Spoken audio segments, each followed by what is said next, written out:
After my final exam in France, Italy was my fourth destination. I spent the first night in Naples at Hostel of the Sun. This was the view from our window, here's the bedroom, and the ensuite bathroom. I met up with my friend for dinner, and the next day we took a train to Pompeii. Quite a scenic route. This UNESCO World Heritage Site is a preserved ancient Roman city, buried under ash after the eruption of Mount Vesuvius in 79 AD, and rediscovered in the 1700s. It was especially interesting seeing the amphitheater, as I had learned about this in my French literature class. That was me replicating one of the statues. Anyways, the ruins were massive. It was definitely a full-day excursion. Instead of heading back to Naples, we took the train to Salerno, our next stop. I stayed in Salerno Experience Hostel. The door to the complex was hidden inside a wall of graffiti. Once inside, the hostel was just several flights of marble stairs away. It was a lot nicer than I expected. Check out the view from our first balcony. Here's the second one. I met another girl who was solo traveling, so she tagged along with Katie and I the next day.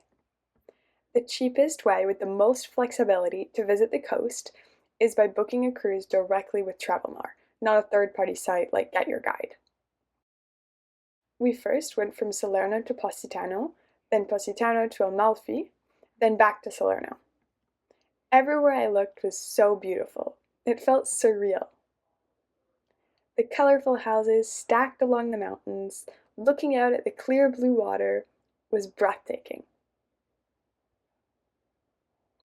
I much preferred the narrow streets of Positano, with little shops selling handmade jewelry, clothing, and the odd lemon tree and wild flowers, to the streets of Amalfi, which had a much more touristy feel. Regardless, this was my favorite day in Italy, and I wish I could have spent just one more day along the coast. The next morning, we took the Trenitalia from Salerno to Rome.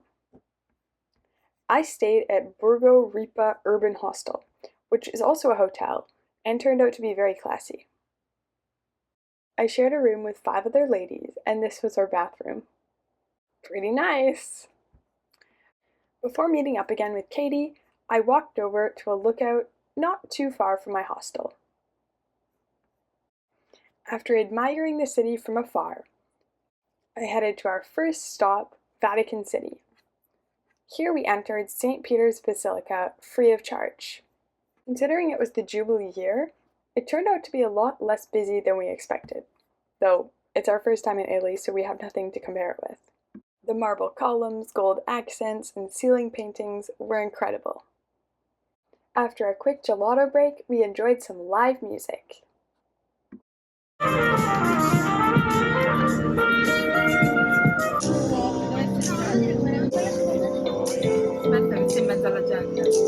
Next, we visited the Spanish Steps and watched the police ready to fine anyone who sat on the steps.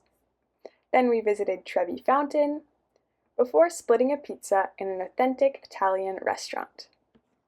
The next morning, I got breakfast at the hostel before visiting the Colosseum. Built nearly 2,000 years ago, it was the largest amphitheater of the Roman Empire.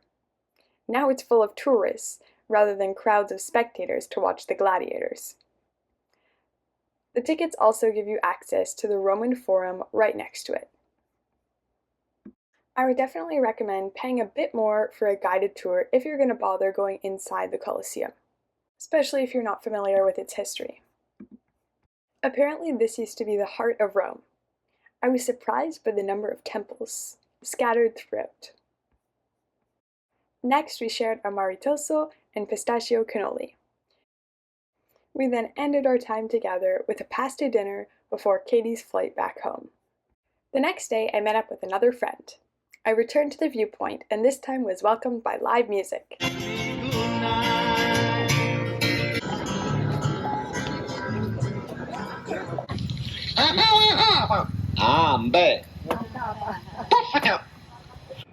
Live puppet shows in the park?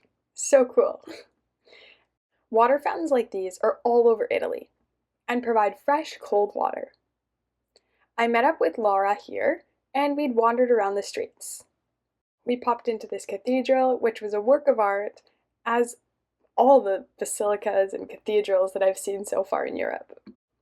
Then we enjoyed some Italian sandwiches for lunch. And our final stop was the Basilica of St. Mary Major, where Pope Francis was buried. I took a Flixbus from Rome to Venice, so I arrived in Venice at 6 a.m. after a bumpy, twisty-turny bus ride. Discovering the city before all the tourists arrived made up for it. I walked everywhere, on the lookout for bridges and roundabout ways to avoid taking water taxis. Don't be fooled, it was totally possible.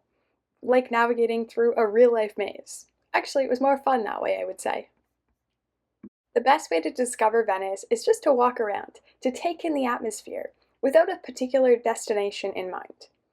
Often when you're walking, you'll run into picturesque canals and bridges, and trust me, you'll want to take pictures everywhere. These handmade masks are all over. So pretty to look at. I visited this famous bookshop, and then I discovered the best place for gelato in all of Italy. Well, at least out of the handful of places that I tried. An authentic waffle cone for only €2. Absolutely delicious, especially when enjoyed on Paradise Bridge. It's actually called that. What a coincidence. I stayed in the hostel Ostello Santa Fosca, which also doubled as a student residence. Staying on the island of Venice rather than the mainland was the best decision. After dropping off my backpack and taking a power nap to make up for some lost sleep, I ventured out to discover Venice by night. Again, it's the perfect time to discover the city for what it is, without all the tourists crowding around, blocking the view. The next morning, I enjoyed the city once again before the rush of tourists, and I saw some Italian dogs. I really wanted to take a gondola, but for €90, there was no way.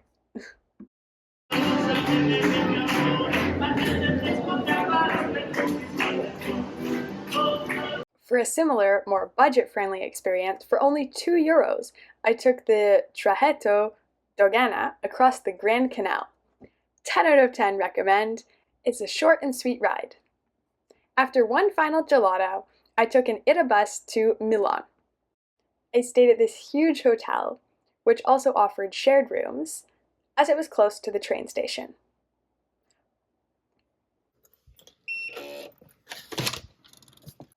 I got the upper bunk, which I actually prefer. It's more out of the way. Here's the bathroom.